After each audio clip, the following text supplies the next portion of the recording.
Welcome to my YouTube channel Akashdeep. अगर आप इस चैनल पर नए हैं तो इसे सब्सक्राइब और लाइक करें और नोटिफिकेशन के लिए बेल आइकन दबाएं और अपने फ्रेंड्स के साथ शेयर करें। आइए चलते हैं part 6 modern history MCQ with details. आइए चलते हैं हमारे क्वेश्चंस की ओर।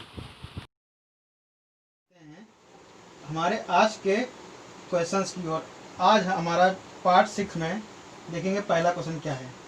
पहला क्वेश्चन जो दिया हुआ है, 19वीं शताब्दी के दौरान होने वाले वहाबी आंदोलन का मुख्य केंद्र था।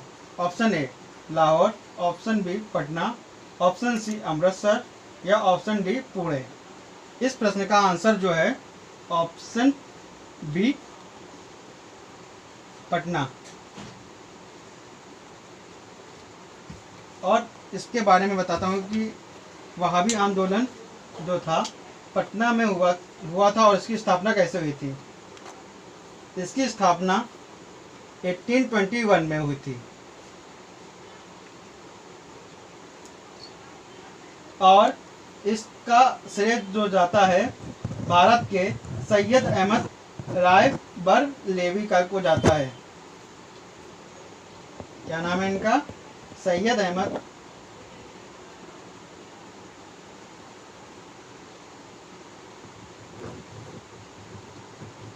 बरेलवी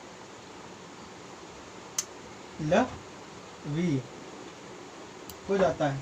और ये किसके शिष्य थे? शाह अब्दुल अजीज के। शाह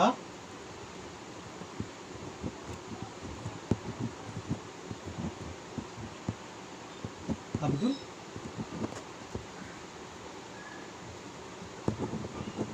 अजीज। और शाह अजीज जो थे, शाह अजीज वलीउल्लाह के सबसे बड़े पुत्र थे। इनके संपर्क में आने के पश्चात राय बरेलवी पर वहाबी आंदोलन का विशेष प्रभाव पड़ा, जिसके चलते भारत में उसने पटना को वहाबी आंदोलन का केंद्र बनाकर कार्य किया था। अब चलते हैं हमारे अगले टॉपिक पे, टॉपिक के अगले प्रश्न की ओर।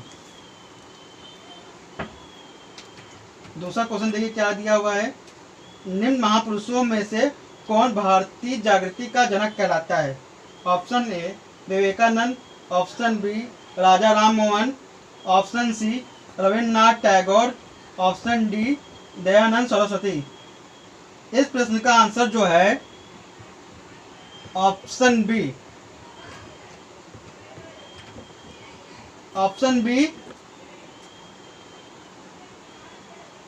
राजा राम मोहन राय।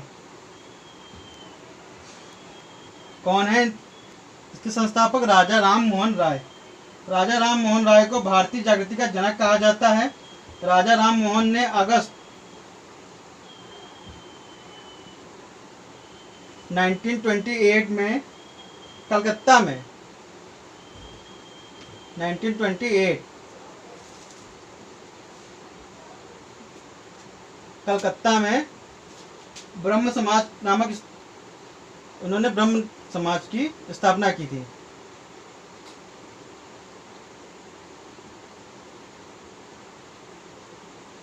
फिर लैटिन, यूनानी, फ्रांसीसी, अंग्रेजी एवं हिंदी भाषाओं में की ज्ञाता थे और हिब्रू भाषा भी इनको आती थी। राजा राम मोहन राय ने आधुनिक पश्चात शिक्षा का समर्थन करते हुए मूर्ति पूजन तथा अवतारवाद का प्रयोग किया। इन्होंने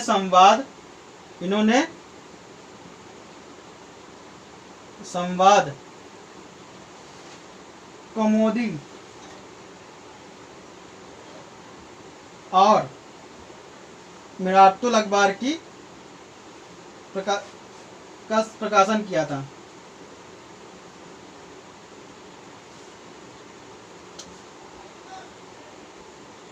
अब चलते हैं अगले प्रश्न की ओर।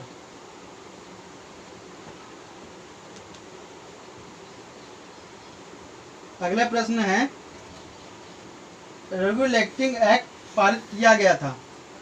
ऑप्शन ए 1773 में, ऑप्शन बी 1774 में, ऑप्शन सी 1784 में, या ऑप्शन डी 1793 में? इस प्रश्न का आंसर जो होगा ऑप्शन ए 1773 में रेगुलेटिंग एक्ट पारित किया गया था।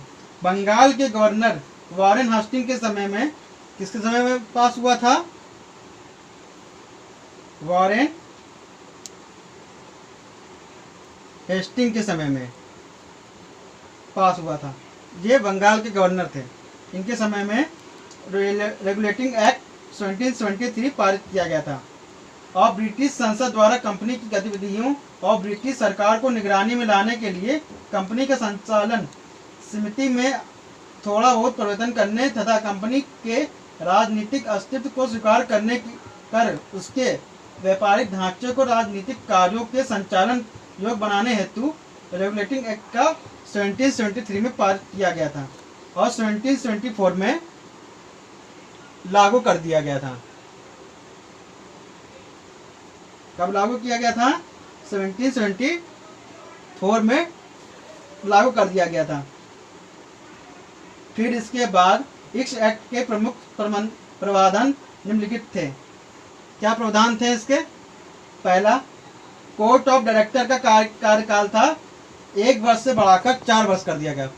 पहले 1 वर्ष था, अब 4 वर्ष हो गया है। और दूसरा जो था, बंगाल प्रेसिडेंसी के गवर्नर को अंग्रेजी क्षेत्रों का गवर्नर जनरल कहा जाने लगा तथा मद्रास व बम्बई के गवर्नर उसके अधीन हो गए। और कलकत्ता में, और तीसरा जो था, तीसरे में कहा गया था कलकत्ता में एक सर्वोच्च न्यायालय की स्थापना की गई है। इसमें एक मुख्य न्यायाधीश व 3 अन्य न्यायाधीश रखे गए। इसकी स्थापना की गई थी सर्वोच्च न्यायालय की। कहाँ पर? कलकत्ता में।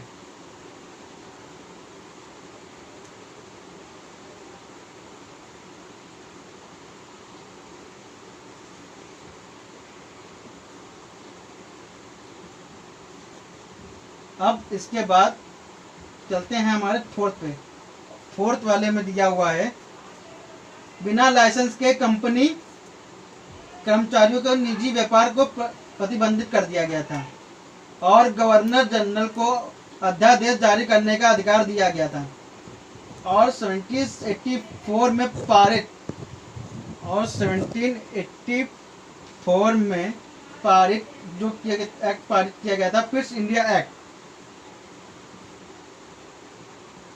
Pitt's India act. अब चलते हैं, जिसके बारे में बता देता हूँ। पिट्स इंडिया एक्ट के द्वारा बोर्ड ऑफ कंट्रोल की स्थापना की गई तथा कंपनी के व्यापारिक एवं राजनीतिक कार्यों को अलग अलग कर दिया गया था। अब चलते हैं हमारे अगले प्रश्न की ओर।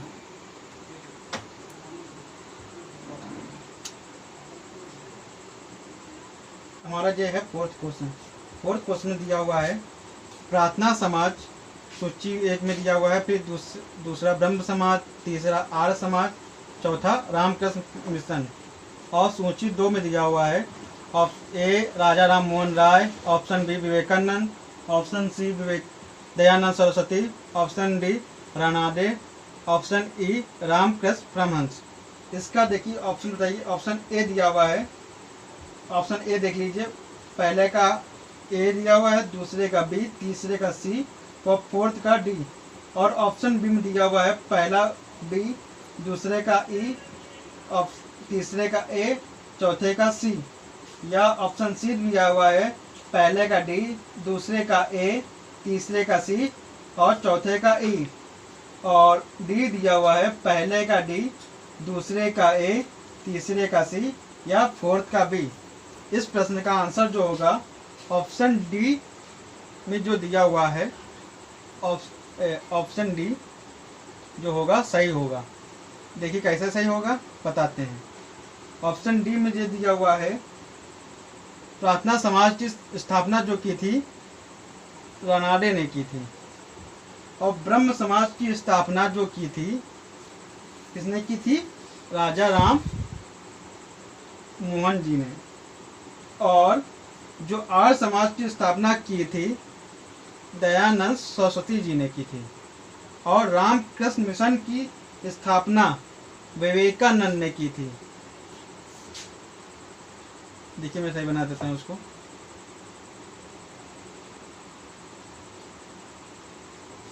ऑप्शन 4 का ऑप्शन बी। अब इसके बारे में बताता हूँ। प्रार्थना समाज की स्थापना जो की थी 1867 में रानड़े जी ने की थी। और ब्रह्म समाज की स्थापना की थी 1828 में। और आर्य समाज की स्थापना जो की गई थी 1875 में। और रामकृष्ण मिशन की स्थापना जो की गई थी 1896 में। अब चलते हैं हमारे अगले प्रश्न की ओर। इसमें दिया हुआ है, देखा,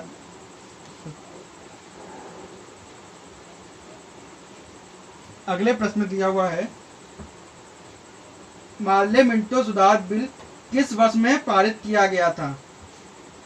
ऑप्शन ए 1905 में, ऑप्शन बी 1909 में, ऑप्शन सी 1911 में, ऑप्शन डी 1920 में। इस प्रश्न का जो आंसर जो होगा ऑप्शन बी 1909 में। इसके बारे में बताते हैं कि मार्ले मिंटो को पारित जो किया गया था कैसे पारित किया गया, इसके बारे में। मार्ले मिंटो को पारित किया गया था 1909 में। 1909 में पारित किया गया था भारतीय परिषद अधिनियम, जिसे मार्ले मिंटो अधिनियम के नाम से जाना जाता है, के प्रमुख प्रावधान निम्नलिखित हैं। पहला प्रावधान है केंद्रीय काउंसिल में केंद्रीय काउंसिल में